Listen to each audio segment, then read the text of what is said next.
नमस्कार, फॉलोअप के इस लाइव सेशन में आपका स्वागत है। हमेशा की तरह मैं संजय रंजन हूं और मेरे साथ मनोज पांडे हैं। आप लोग एक एक करके जुड़ जाइए और ख़ास करके जो युवा साथी हैं, जो फॉलोअप के दर्शक हैं, लगातार फॉलोअप की खबरों पे ध्यान देते रहे हैं और फॉलोअप भी हमेशा युवाओं की जो समस्या है उस पर लगातार कवरेज जो है करते रहा है, चाहे उनसे जुड़ी हुई कोई भी समस्या हो। आज का जो टॉपिक है वो युवाओं से ही संबंधित है, नौकरी को लेकर के है। नौकरी के मसले पे लगातार हेमंत सोरेन की सरकार घिरती रही है। बार बार युवा जो है उनके वादे याद दिलाते रहे हैं। जिस तरीके से बतौर नेता प्रतिपक्ष हेमंत सोरेन 5 लाख पहले साल में नौकरी का वायदा करके सत्ता में आए और उसके बाद जो परिस्थितियां बनी उसमें लगातार हेमंत सोरेन के ऊपर युवा जो है हमलावर दिखे, सड़कों पे दिखे और कई आंदोलन भी जो है जन्म लिया। कई उन आंदोलनों में नेता भी उभरे। लेकिन जिस तरीके से आज अखबारों के जरिए आप तक की खबर पहुंची होगी कि एक ऐतिहासिक तौर पे जो है बड़ी वैकेंसी, बड़ी नियुक्ति जो है हेमंत सोरेन की सरकार ने निकाली है सहायक आचार्य के लिए। और ये 26,001 सीटों की जो ये वैकेंसी है, इसकी चर्चा जो है राज्य भर में खास करके युवाओं के बीच में हो रही है।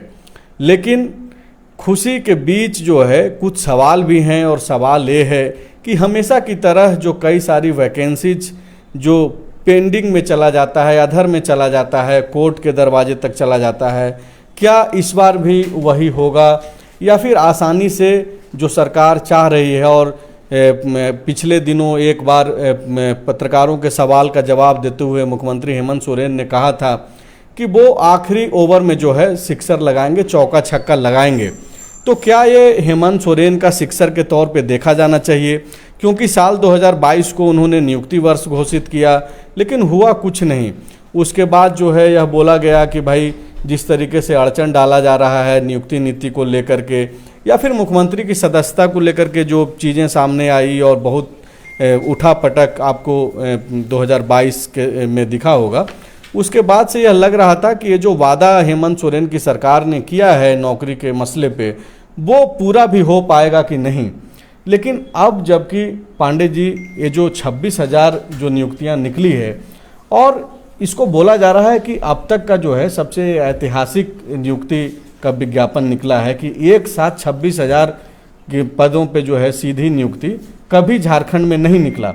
तो इसको किस तरीके से छात्रों को लेना चाहिए, छात्र तैयारी किस तरीके से करना चाहिए और इसका क्या असर पड़ेगा? देखिए, ये टीचर जो बनना चाहते हैं छात्र, उनके लिए तो एक अवसर है, इसमें कोई संदेह नहीं है।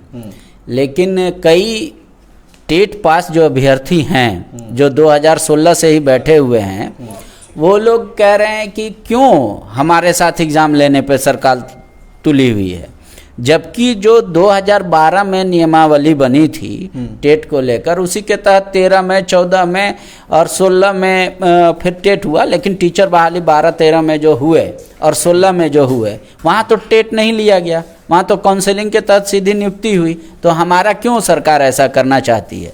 तो वो लोग भी कोर्ट में गए थे और वो मामला एस एन पाठक की अदालत में था और उसमें 6 हफ्ते में सरकार को निर्णय लेना है।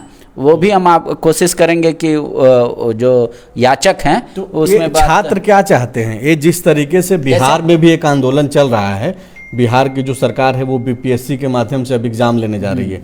तो ये जो जेएसएससी के माध्यम से हेमंत सोरेन की सरकार अब एग्जाम लेगी सहायक आचार्य के लिए, तो क्या वो टीचर जो बनने वाले युवा हैं वो क्या ये चाह रहे हैं कि बगैर परीक्षा के वो चले जाएं 2016 के पहले तक जो व्यवस्था थी उस व्यवस्था के अनुसार? हाँ बिल्कुल, वो वही चाह रहे हैं।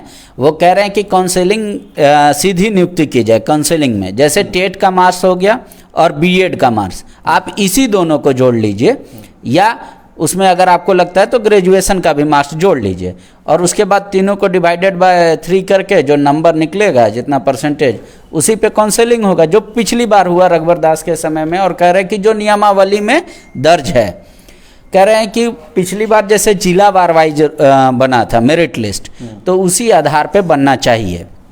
अब क्या है कि 2016 के बाद से टेट की परीक्षा नहीं है, तो वो लोग भी अदालत में गए हैं जो कह रहे हैं कि टेट का परीक्षा ले लीजिए सरकार, और नहीं तो सीटेट को मान्यता दे दीजिए, क्योंकि सीटेट हर साल होता है केंद्र सरकार का, और कई ऐसे राज्य हैं जहां पर सीटेट को मान्यता दे दी गई है, बिहार में भी है। बिहार में है। लेकिन यहाँ पे अभी तक ना सरकार ने कोई फैसला नहीं लिया है कि सीटेट को हम मान्यता देंगे या नहीं देंगे, और टेट लेंगे तो कब तक लेंगे वो भी क्लियर नहीं है। तो वो छात्र चाह रहे हैं कि पहले टेट की परीक्षा हो जाए और तब मास बहुत बड़ा होगा, उसमें से सरकार अगर चुनेगी, मान लीजिए कि अगर 5 लाख बच्चे पास करते हैं टेट, तो 5 लाख में से अगर किसी 26,000 को चुनना है, या इसके बाद 52,000 टीचरों की वैकेंसी निकलने वाली है, तो सरकार को और सहूलियत होगी। लेकिन शिक्षा विभाग का दावा है कि मेरे पास पर्याप्त संख्या में ऑलरेडी टेट पास अभ्यर्थी हैं जिनका उम्र भी बीता जा रहा है, तो हम उनके लिए ये नियुक्ति का ऑफर दिए हैं। तो अब 26,000 में 13,000 तो पारा टीचर हो गए, जो पारा टीचर है। अब 13,001 सीट जो है उसमें आपको फाइट करना है। तो वो बच्चे जो टेट का एग्ज़ाम 16 में उम्र नहीं हुआ था और सीटेट पास करके बैठे, वो अपने आप को ठगा महसूस कर रहे हैं। उसके बाद कट ऑफ डेट को भी लेकर भी लफड़ा है कि कट ऑफ डेट में भी उम्र खा गया। तो इस तरीके की कई सवाल है, और ये सब मामले अदालत में है लंबित ऑलरेडी। लेकिन एक चीज़ जो तर्क दिया जाता रहा है कि बेहतर शिक्षा के लिए, गुणवत्तापूर्ण शिक्षा के लिए ये तो ज़रूरी है कि एग्ज़ाम लिया जाए, क्योंकि बीएड की जो कई सारी जो डिग्रियां हैं पांडे जी, ये आम तौर पे ये देखा जाता रहा है कि कई दूसरे यूनिवर्सिटी से जो है डिस्टेंस कोर्स के तहत भी कई सारे युवकों के पास वो मौजूद है। तो अगर एग्ज़ाम सरकार ले रही है, नौकरी तो दे रही है ना सरकार, नियुक्ति अगर निकाली है तो आप एग्ज़ाम आइए, एग्ज़ाम में बैठिए, इसमें क्या प्रॉब्लम हो रहा है? कितनी बार लेंगे? टेट भी परीक्षा तो सरकार ही ली, और टेट का मतलब ही है टीचर एलिजिबिलिटी टेस्ट। वो टेस्ट जो शिक्षा बनने के लिए आप एलिजिबल हैं कि नहीं, तो वो सरकार तो कोई यूनिवर्सिटी नहीं ली, कोई टेस्ट जो टेट का एग्ज़ाम है वो तो प्राइवेट या डीम्ड यूनिवर्सिटी नहीं ली।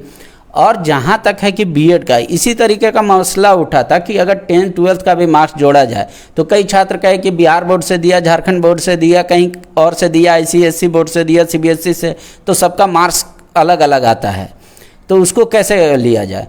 तो हुआ कि भाई ग्रेजुएशन लेवल का या सिर्फ टेट या बीएड, इस तरीके से एक उपाय निकाला जाए। पिछली सरकार में हुआ, और कह रहे उससे पहले भी हुआ, और उसी नियम के तहत 2016 में टेट हुआ था, तो फिर हम फिर से एग्ज़ाम क्यों दें?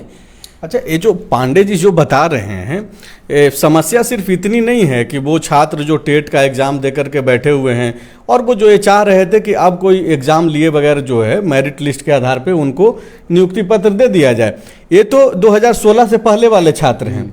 लेकिन दूसरी समस्या ये है, और जो बड़ी समस्या है वो क्या है, वो ये है कि 2016 के बाद से अब तक जो टेट परीक्षा नहीं लिया गया, उसको लेकर के भी PIL दर्ज हुआ है, और 4 केस भी हैं अलग अलग, जिसमें 2 तो टेट का एग्ज़ाम के लिए और 2 जो है सीटेट का मान्यता देने के लिए।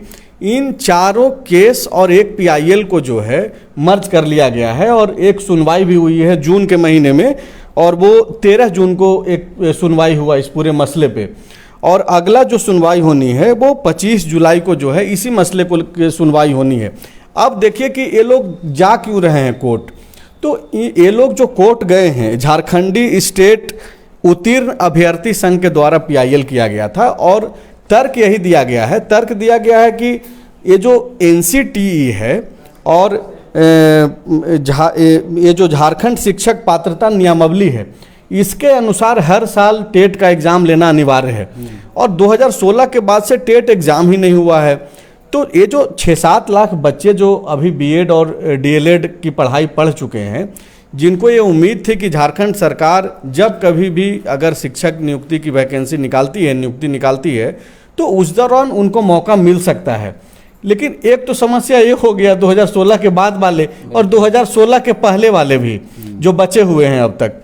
तो ये जो परिस्थितियां बन रही है, और झारखंड का जो इतिहास रहा है कि ज़्यादातर वैकेंसीज या तो कोर्ट का चक्कर लगाते रहता है, या तो फिर जो है कुछ न कुछ ऐसा विवाद उत्पन्न हो जाता है। तो पांडे जी, सवाल यही है कि युवक जो पढ़ने लिखने वाला है, जो ये मान लिया है कि ठीक है परीक्षा लिया जा रहा है तो लिया जाएगा, हम देंगे एग्ज़ाम, तो उनके लिए क्या संकट पैदा हो सकता है क्या? बिल्कुल। 6 सप्ताह में सरकार को निर्णय लेना है कि क्या वो काउंसलिंग के जरिए सीधी नियुक्ति करेंगे या फिर टेट पास के भी अभ्यर्थी जो हैं उनका ये होगा, मतलब एग्ज़ाम होगा।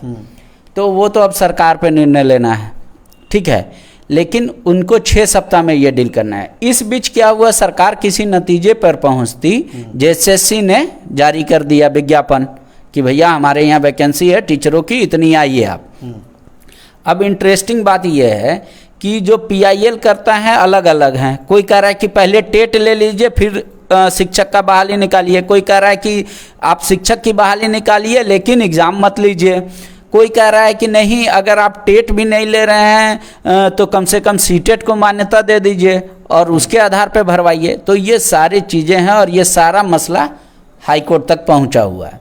तो एक तो वो सिचुएशन जो है, अब हाई कोर्ट का क्या फैसला आता है, सरकार उस पर क्या निर्णय लेती है, उसके आधार पे ये इफ बट है इसमें। दूसरी बात, जो भी सचिवालय सहायक या तमाम इस तरीके के पद निकले हुए हैं, जैसे अभी लैब टेक्नीशियन वगैरह का शायद एडमिट कार्ड का आ रहा था, तो वो सब भी एग्ज़ाम का कब होगा, वो जब तक एडमिट कार्ड डाउनलोड नहीं हो जाता तब तक वो लोग थोड़ा संशय में हैं, इफ बट में। इन सब के इतर एक समूह छात्रों का ऐसा है जो वो इस बात पे अड़ा है कि पहले नियोजन नीति को क्लियर कर लीजिए, उसके बाद आप लीजिए। उनका एक आंदोलन अलग चल रहा है कि भैया आप किस नियोजन नीति पे लेना चाह रहे हैं, वो हम लोग को मान्य नहीं है, आप फिर से नियोजन नीति स्पष्ट कीजिए और झारखंडियों के हित में कीजिए, तब आप एग्ज़ाम लीजिए। तो सरकार के पास जो है चारों तरफ से सवाल आ रहे हैं और सरकार उसी बीच एक हल निकालना चाहती है, और इन सब के ऊपर एक हाई कोर्ट है जहां से कुछ भी डिसीजन आ सकता है, किसी के पक्ष में तो किसी के खिलाफ। मतलब ये जो विवाद का जो रास्ता है वो 3 तरफ खुल गया है। 2016 से पहले तक टेट पास करने वाले छात्र और 2016 के बाद अब तक जो बीएड और डीएलएड करके बैठे हैं, और तीसरा वो जो चाह रहे हैं कि नियुक्ति नीति और स्थानीय नीति पहले स्पष्ट हो जाए कि किस आधार पर आप वैकेंसी ले रहे हैं। और इसी से संबंधित आज भानु प्रताप शाही ने जो एक प्रेस कॉन्फ्रेंस भी किया, भाजपा के विधायक हैं। लेकिन इन तमाम चुनौतियों के बीच अगर आप पढ़ने लिखने वाले छात्र हैं और अगर आप चाह रहे हैं कि इन विवादों से दूर रह करके आपके लिए एक मौका है, तो आप वैकेंसी के लिए आवेदन दे सकते हैं। 8 अगस्त से 7 सितंबर तक जो है आप ऑनलाइन आवेदन कर दें। 100 रुपया इसके लिए शुल्क रखा गया है और SC ST छात्रों के लिए जो है 50 रुपया का शुल्क है। हम लोग इस लाइव सेशन में कोशिश करेंगे उन छात्रों से, युवाओं से बातचीत करने की जो इस मामले को लेकर के कोर्ट तक का दरवाज़ा जो है खटखटा रहे हैं। लेकिन इन बार बार हम लोग ये अपील भी कर रहे हैं और गवर्नमेंट की जो कोशिश है कि इन सारे चुनौतियों के बीच में जो है एक विकल्प निकले और एक रास्ता निकले और उन्हीं चीज़ों को लेकर के वैकेंसी निकाली गई है। हमारे साथ परिमल जी जुड़ गए हैं जो याचक किया है, परिमल जी पीआईएल किया है हाई कोर्ट में इस बात को लेकर कि जो टेट पास अभ्यर्थी हैं उनकी सीधी नियुक्ति होनी चाहिए। परिमल जी, आपकी मेरी आवाज़ आप तक पहुंच रही है? जी प्रणाम सर, आ रही है। हाँ, तो क्या आपने याचिका क्या लगाया है हाई कोर्ट में, क्या मांग किया है हाई कोर्ट से? मांग ये किए हैं कि सर शिक्षक नियुक्ति नियमावली 2012 के तहत 2013 में टेट होती है और हजारों शिक्षकों की नियुक्ति होती है, और उसी नियुक्ति नियमावली के तहत 2016 में पुनः टेट ली जाती है जैक की ओर से। और जब हमारी नियुक्ति की समय आती है तो अभी पिछले 7 साल से इंतजार करने के बाद अभी 2022 में सर एक नियमावली लाई जाती है सहायक आचार्य की, और अब वो सहायक आचार्य हम लोगों के बनाने का प्रयास कर रहे हैं, जो कि उसमें सारी तरह से चीजें हम लोगों से सामान्य से डिफरेंट है। हम लोगों का ग्रेड पे कम है, हम लोगों को उसमें महिला आरक्षण को उसमें खत्म किया गया है, साथ साथ में 9 घंटे का एग्जाम दिया गया है। दुर्भाग्य हमारे झारखंड के लिए सर कि एक लेबर के लिए भारतीय संविधान में वर्णित है कि 8 घंटा से अधिक वो ड्यूटी नहीं कर सकता है एक दिन में, और हम लोगों को एक ही दिन में 9 घंटे की एग्जाम देके गुजरना पड़ेगा जेएसएससी के माध्यम से। ये इसके अगेंस्ट हम लोग सर कोर्ट गए और न्यायालय में हम लोगों को विश्वास है, जिस तरह झारखंड के अभ्यर्थियों को न्यायालय ने ये स्पष्ट सरकार को आदेश दिया है कि 6 हफ्ते के अंदर सरकार इन लोगों पे फैसला ले, की याचिका पे कि इसने आप लोगों का स्टैंड क्या है। तो क्या उसके बाद याचिका आप लोगों का समाप्त कर दिया गया और ये निर्देश है कि आदेश है कोर्ट का? बिल्कुल सर, ये आदेश है कोर्ट का सर। सरकार एकदम जल्द से जल्द 6 हफ्ते के अंदर ये फैसला लेके सबमिट करे सर। लेकिन अब तो जेएसएससी ने वैकेंसी निकाल दिया शिक्षक का, और वो उसमें क्लियर है कि आपको एग्जाम देना पड़ेगा वो 9 घंटे वाला। जी सर बिल्कुल, जेएसएससी के द्वारा ये आदेश आने के उपरांत 60 घंटे के बाद ही नोटिफिकेशन आ गया है सर। अब इससे सर हम लोग बहुत ही हताश हैं, और हम लोगों में एक जो मतलब कि सबसे इम्पोर्टेंट बात यह है कि सर हम लोगों के साथ सरकार किस तरह से बारंबार झारखंडों में ये देखा जा रहा है कि सर अभ्यर्थियों के साथ कैसे हो रहा है। जब न्यायालय के शरण में जब हाईकोर्ट की ओर से आदेश आता है पंचायत सचिव का, तो भी इस पंचायत सचिव के अभ्यर्थियों को सरकार की ओर से नियुक्ति नहीं दी जाती है। उपरांत वो सुप्रीम कोर्ट के दरवाजे पे जाते हैं। हाई स्कूल के भी शिक्षकों के साथ आप देखेंगे सर, आपके चैनल के माध्यम से प्रत्येक बार दिखाया गया है कि अभ्यर्थियों को सुप्रीम कोर्ट तक जाना पड़ता है। निश्चित तौर पे अगर सरकार हम लोगों के साथ इस तरह करती है तो इस लड़ाई को टेट पास 2016 इस लड़ाई को अंतिम सुप्रीम कोर्ट तक लड़ने के लिए सर तैयार है। अच्छा परिमल जी, एक बात बताइए कि आप करते क्या हैं? सर हम कुछ नहीं करते हैं, बेरोजगार हैं सर हम। तो मतलब हैं कहाँ से आप? हम गोड्डा से हैं सर। अच्छा, गोड्डा के ही रहने वाले हैं कि गोड्डा में आके बस गए हैं? सर गोड्डा के रहने वाले हैं हम सर, झारखंड के 1932 खतियानदारी हैं सर। नहीं, सवाल दरअसल इसलिए पूछ रहे हैं आपसे कि बार बार ये जो परिस्थितियां बनती है और जो लोग इसका वजह बनते हैं, तो मुख्यमंत्री हेमंत सोरेन सदन के अंदर और सदन के बाहर इस चीज़ का जिक्र करते हैं कि जो बाहरी लोग है वो इस तरीके से जो है नहीं चाहता है कि यहाँ के लोगों को नौकरी मिले, और बीजेपी और आजसू के इशारे पे इन सब सारे चीज़ें हों। तो आप बीजेपी और आजसू से जुड़े हुए हैं क्या?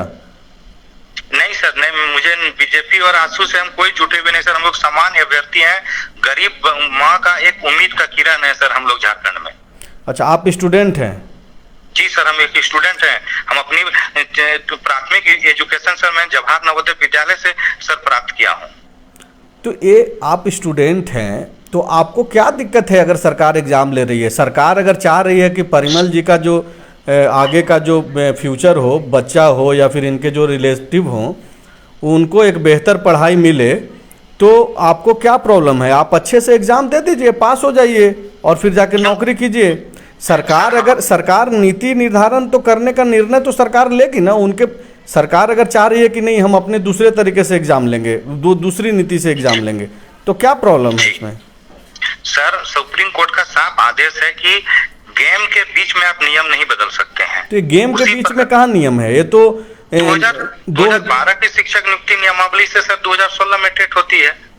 जब 2016 में टेट होती है तो सर फिर इसको कैसे कर सकते हैं आप? सैलरी को देखिए, शिक्षक पात्रता वाला जो नियमावली है 2019 में तो संशोधन हुआ है इसमें। नहीं, तो वो 2012 में जो बना था। हाँ बोलिए आप। सर ये कहना चाह रहा हूँ कि सर अभी आप ग्रेड पे को आप देख लीजिए सर। हम लोग जब 2012 शिक्षक नियुक्ति नियमावली में ग्रेड पे है 9300 सर, और 34,800 का, तो अभी आप 24,000 का कैसे कर दिए हैं सर? हम लोगों का लेवल 4 में ला दिए हैं, चपरासी का वेतन हम लोगों को दे रहे हैं। आप आज से झारखंड में इतने शिक्षकों का नियुक्ति किए सर, आप इतने वेतन पे केवल और केवल हम ही लोगों के साथ शिक्षकों के साथ ही क्यों सबसे कम वेतन? एक सवाल ये है परिमल जी कि वैकेंसी का जो नोटिफिकेशन है आज निकला है, सार्वजनिक हुआ है अखबारों के जरिए, मीडिया के जरिए, आप लोग पहले कैसे चले गए कोर्ट की भाई ऐसा होने जा रहा है, एग्जाम लेने जा रही है सरकार? कोर्ट इसीलिए हम लोग पहले चले गए हैं सर कि सरकार जो है नियमावली निकाल दी है, सहायक आचार्य नियुक्ति नियमावली वो 2022 में ही निकाल दिया गया है सर। अच्छा, उस नियमावली के खिलाफ आप गए? जी बिल्कुल सर, उस नियमावली में साफ उल्लेखित है कि टेट पास अभ्यर्थी ही सहायक आचार्य के लिए एलिजिबल होंगे, और टेट पास अभ्यर्थी हम है क्योंकि 2016 के बाद आज तक टेट हुई नहीं है। तो इसका मतलब साफ साफ ये स्पष्ट है कि हम ही हैं उसके 2016 के बाद तो टेट हम ही लोग पास किए हैं, तो ये नियुक्ति हम ही के लिए, हम ही लोगों के लिए हम लोगों के साथ डिस्क्रिमिनेशन किया जा रहा है, वेतन कम कर दिया जा रहा है, पद कम कर दिया जा रहा है। सर हम सहायक आचार्य के लिए पास किए हैं, ना कि सहायक शिक्षक के लिए पास किए, ना कि सहायक आचार्य बनने के लिए। सहायक आचार्य पुनः एक बार फिर से कहीं ना कहीं पारा टीचर ही बनाया जा रहा है लड़कों को। और क्या कर रही है सरकार?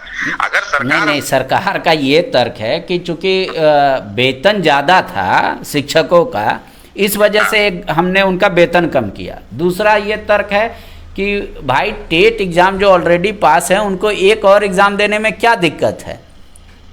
सर दिक्कत ये आप लोग पढ़ाई छोड़ दिए हैं क्या? नहीं सर, तो पढ़ाई हम लोग छोड़े नहीं है सर।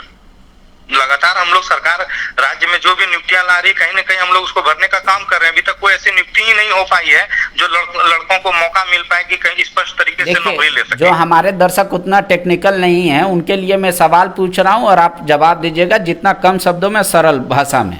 एक, आप वेतन कम किया गया सरकार के द्वारा शिक्षकों का, इस बात को लेकर आप खपाएं और PIL किए? जी सर। दूसरा है कि 2012 में जो नियमावली बनी थी उसी के तहत 2016 का टेट पास परीक्षा हुआ और इसलिए इस बार जो आप ये जो 22 में बना नियम कि फिर से एग्जाम लेंगे, उसके खिलाफ आप गए? जी। तो आपको क्या लगता है कि अगर नया कोई टेट का एग्जाम ले, नया नियम बना के, उसमें आप लोग को आपत्ति नहीं है, लेकिन अगर पूरा, हाँ बोलिए। बिल्कुल कोई आपत्ति नहीं। अगर सर नया टेट की नियमावली आती है और उसके बाद टेट होने के पश्चात अगर सरकार नियम बना के लड़कों को नियुक्त करती है तो हमको उससे कोई आपत्ति नहीं है सर। लेकिन हम लोगों के साथ अगर इस तरह का डिस्क्रिमिनेशन किया जा रहा है तो इसी से सबसे अधिक हम लोगों को आपत्ति है सर। बहुत बहुत शुक्रिया परिमल जी हमसे जुड़ने के लिए।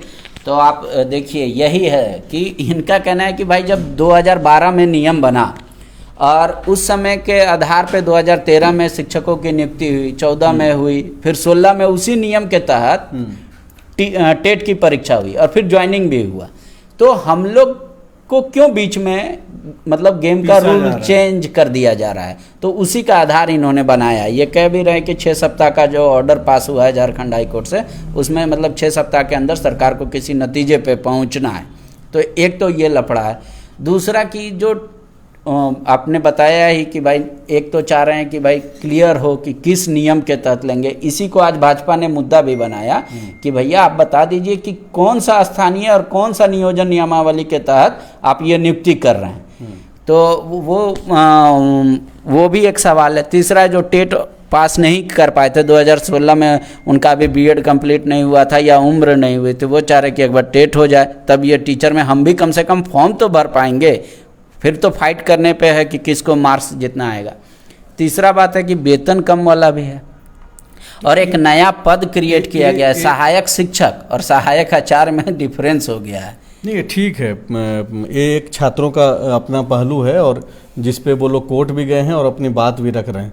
लेकिन ये जो बीजेपी की जो एंट्री हुई है इसको किस तरीके से देखना चाहिए, तब जबकि लगातार भाजपा की तरफ से हेमंत सोरेन की सरकार पे यह आरोप लगते रहा है कि भाई आप नौकरी के मुद्दे पे आए लेकिन नौकरी आप दे नहीं पा रहे हैं। तो अब तो नौकरी देने की दिशा में हेमंत सोरेन की सरकार बढ़ रही है। 26,000 नियुक्ति जिसको ये बोला जा रहा है, राज्य के प्रमुख अखबारों ने इतना तक लिखा कि ये ऐतिहासिक है, इसके पहले आज तक इतना बड़े लार्ज लेवल पे जो है वैकेंसी नहीं निकला। तो बीजेपी की जो एंट्री हुई है छात्रों के सहारे, इसको किस तरीके से देखना चाहिए? क्या बीजेपी की कोशिश इस मुद्दे को लेकर के जो है सरकार पे हावी होने का है? नहीं, उनका ये कहना है कि जब बतौर नेता प्रतिपक्ष ये 5 साल हम लोगों को नींद हराम कर दिए थे कि नियुक्ति किसका, 1932 चलता 1932 चलता, और सदन में मुख्यमंत्री हेमंत सोरेन ने ही कहा था कि 1932 आधारित नियुक्ति नियमावली या नियोजन नीति नहीं बन सकती, वो सस्टेन नहीं करेगी। फिर उसके कुछ दिन के बाद से वो 1932 पास करके भेजते हैं राजभवन में फिर लटक जाता है वो मामला। फिर इस बार सत्र में वो उस बात को उठाए। यहाँ पे पांडे जी हम टोकेंगे आपको कि ये जो 1932 के आधार पे नियुक्ति नीति की अगर बात करें तो ये जो 1932 का प्रस्ताव पास जब हो रहा था सदन के भीतर, तो माले के विधायक विनोद सिंह ने एक प्रस्ताव लाया था उस दौरान, और चलते सत्र में जो है सदन में जो है उस संशोधन को एड ऑन किया गया था 1932 वाले प्रस्ताव में। वो ये था कि तृतीय और चतुर्थ वर्ग की नौकरियों में राज्य के लोगों को जो है 100% रिजर्वेशन देना है। अगर इस बात को बतौर नेता प्रतिपक्ष हेमंत सोरेन बोल रहे थे विपक्ष की हैसियत से, तो इन्होंने कोशिश तो की कि भाई 1932 को आधार मान करके तृतीय और चतुर्थ वर्ग में हम लोग 100% देते हैं।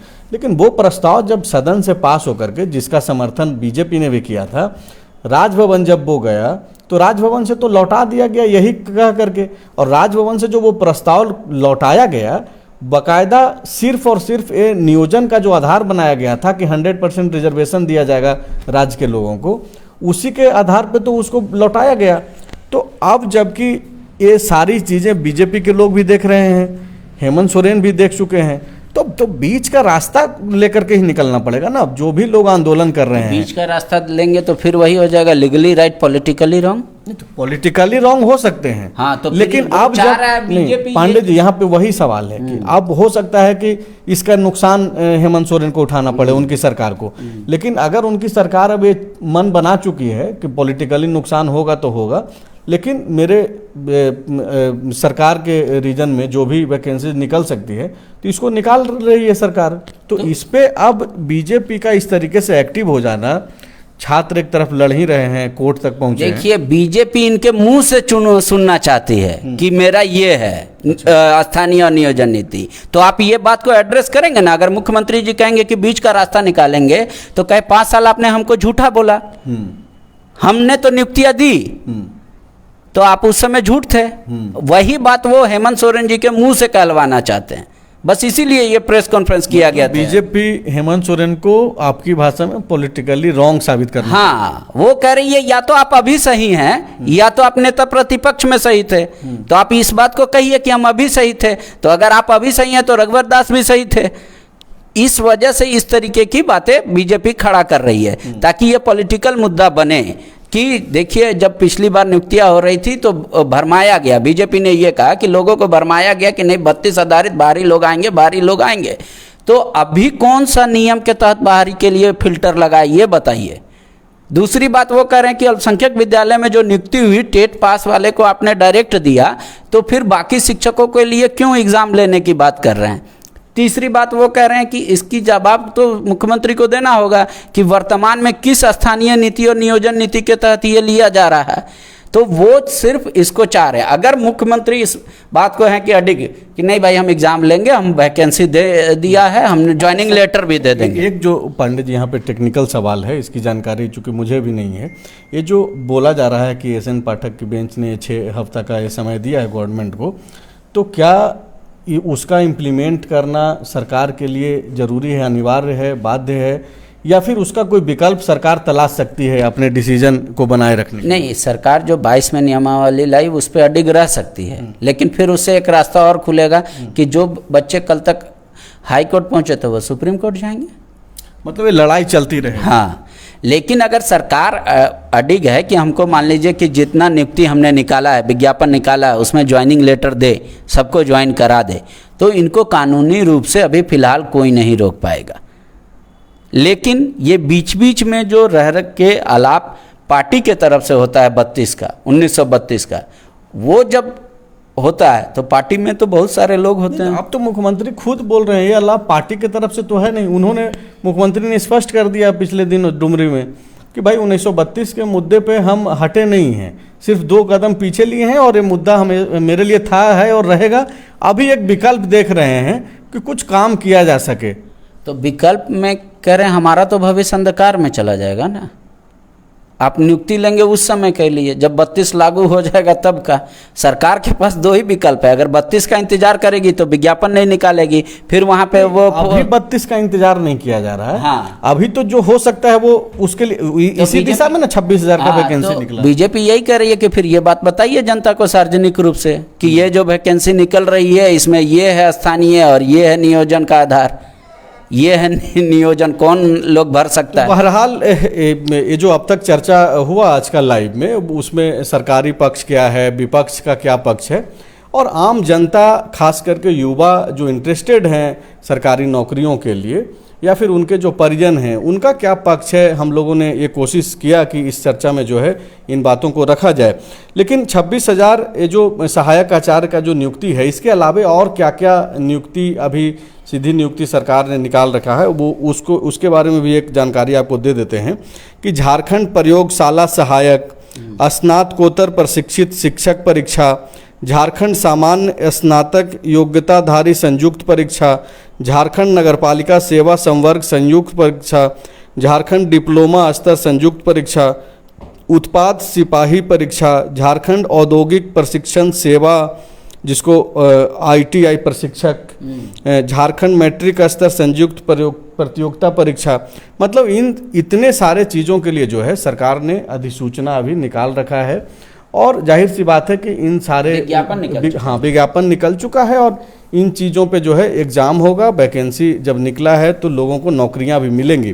तो एक तो कोशिश तो हेमंत सोरेन की सरकार आखिरी ओवर में ही सही जो है, चूँकि अब महज 1.5 साल का समय बचा है, वो कर रही है कि जितना ज़्यादा से ज़्यादा हो सके झारखंड के लोगों को जो है सरकारी नौकरी में जगह मिले। लेकिन सवाल वही है कि जो बहुत बड़ा जो वादा था 5 लाख वाला, इन सब चीज़ों से जो है वो ढक जाएगा। लोग भूल जाएंगे कि 5 लाख का बात अब भी होगा। नहीं, वो पॉलिटिकल पार्टी जिंदा रखेंगी। अगर सरकार 1-1.5 लाख भी नियुक्ति दे दी तो ये सरकार के लिए बड़ी उपलब्धि होगी, इसमें कतई दो राय नहीं। बिल्कुल, मतलब ये मान रहे हैं कि अगर सरकार रहते 1.5 लाख नौकरी तक भी अगर सरकारी नौकरी मिल जाती है लोगों को तो एक बड़ी उपलब्धि होगी सरकार के लिए। लेकिन सरकार एक चीज़ पे ध्यान नहीं दे रही है। हालांकि मैं एक पत्रकार होने की हैसियत से वैसा सजेशन नहीं दे सकता, लेकिन मैं एक झारखंड का नागरिक हूं और मेरे अनुसार से सरकार एक और उपाय कर सकती है जिसमें सरकार की वाहवाही भी होगी और पॉलिटिकली राइट भी होंगे और लीगली राइट भी होंगे। क्या वो करना चाहिए? राज्य में कई ऐसे कर्मचारी हैं जो कॉन्ट्रैक्ट पे हैं, एडहॉक पे हैं। अगर सरकार उनको परमानेंट कर देती है तो सरकार की बहुत बड़ी वाहवाही होगी, बहुत बड़ी उपलब्धि होगी। उनके मैनिफेस्टो ये तो मैनिफेस्टो में था ही। हाँ, तो करना है सरकार को। तो वो 1.5 लाख और प्लस वो अगर सरकार कर देगी तो इनके लिए बहुत मतलब बड़ी उपलब्धि होगी और सरकार इसको बजा सकती है। जैसे यूनिवर्सल पेंशन को सरकार कह रही है कि ये हमारी सबसे बड़ी उपलब्धियों में से एक है, तो वैसे उनको भी कह सकती है, क्योंकि कॉन्ट्रैक्ट की नौकरी छिपी हुई बेरोजगारी के समान है। और ये मुख्यमंत्री हेमंत सोरेन जब नेता प्रतिपक्ष थे तो वो खुद ऐसी बातों का जिक्र किया करते थे। अब इससे पहले कि हम लोग लाइव समाप्त कर दें, उसके पहले जो है कुछ सवाल ले लेते हैं। राहुल कुमार हैं, वो ये पूछ रहे हैं कि ऐसी नियमावली जो सरकार बना रही है कि कोई भी शिक्षक नहीं बनना चाहेगा भविष्य में, क्या ये सच नहीं है? वो बोलना चाह रहे हैं कि मतलब बेनिफिट सैलरी नहीं रहेगा, तो भाई शिक्षक क्यों बनना चाहेगा? हाँ, वो तो अब युवाओं पे है, लेकिन इस देश में इतनी बेरोजगारी है जहाँ 300 रुपये एक दिन के पाने के लिए घंटों लोग चौक पे खड़े हो जाते हैं। वहाँ इतना कम सैलरी में भी लोग सरकारी नौकरी चाहेंगे। तो ये जो सवाल है कुछ लोगों का, ज़्यादातर सुझाव ही है और ज़्यादातर लोग पॉलिटिकल सवाल कर रहे हैं। तो पॉलिटिकल सवाल जब हम लोग पॉलिटिकल खबर करेंगे उस दौरान हम लोग लेंगे। और जहाँ तक एक इनका सवाल है कि क्या 2024 में महागठबंधन की सरकार को बदल देना चाहिए, इस पर आप क्या कहेंगे? इस पर मैं क्या बोलूँगा, इस पर तो जनता को अपना तय करना है कि जनता के लिए अगर सरकार काम कर रही है तो बहुत बढ़िया है, और जनता के लिए सरकार काम नहीं कर रही है तो फिर जनता को तय करना है कि भाई इस सरकार को कंटिन्यू करना है कि बदलना है। तो इस पे हम लोग एज ए जर्नलिस्ट कोई राय दें, ये बिल्कुल हमारे पेशे के हिसाब से ठीक बात नहीं है। लेकिन एक और अगर कोई एक अजय हैं, वो पूछ रहे हैं कि लास्ट जेटेट का एग्ज़ाम 2016 में हुआ है और इनका बाकी का सवाल नहीं है। ये क्या पूछना चाह रहे हैं, ये बिल्कुल सही है कि 2016 में ही लास्ट एग्ज़ाम हुआ था, उसके बाद जो है टेट का एग्ज़ाम नहीं हो पाया है। तो फिलहाल इस लाइव सेशन में आपका जुड़े रहने के लिए शुक्रिया। और आप लोग शेयर कम कर रहे हैं, कंजूसी कर रहे हैं, बार बार हम लोग आग्रह कर रहे हैं। पांडे जी आप भी आग्रह कर दीजिए कि भाई शेयर कीजिए। थोड़ा देखिए, जैसे आप लोग का सैलरी जो है घटता है, नहीं ये तो दूसरी बात है। शेयर कीजिए ताकि ये जो महत्वपूर्ण जो चीज़ें हैं कि जब हमारी मेहनत ज़्यादातर लोगों तक नहीं पहुंचेगी तो हमें भी उतना ही दुख होता है। तो आप चाहिए कोशिश कीजिए कि ज़्यादा से ज़्यादा शेयर कीजिए ताकि आपकी जो आवाज़ है वो उन तक पहुँचे जो लोग ये तय करते हैं कि क्या सही है और क्या गलत है। तो इसके लिए ज़रूरी है कि जन जन तक ये सारी बातें जो है पहुँचे। अब तक जुड़े रहने के लिए शुक्रिया।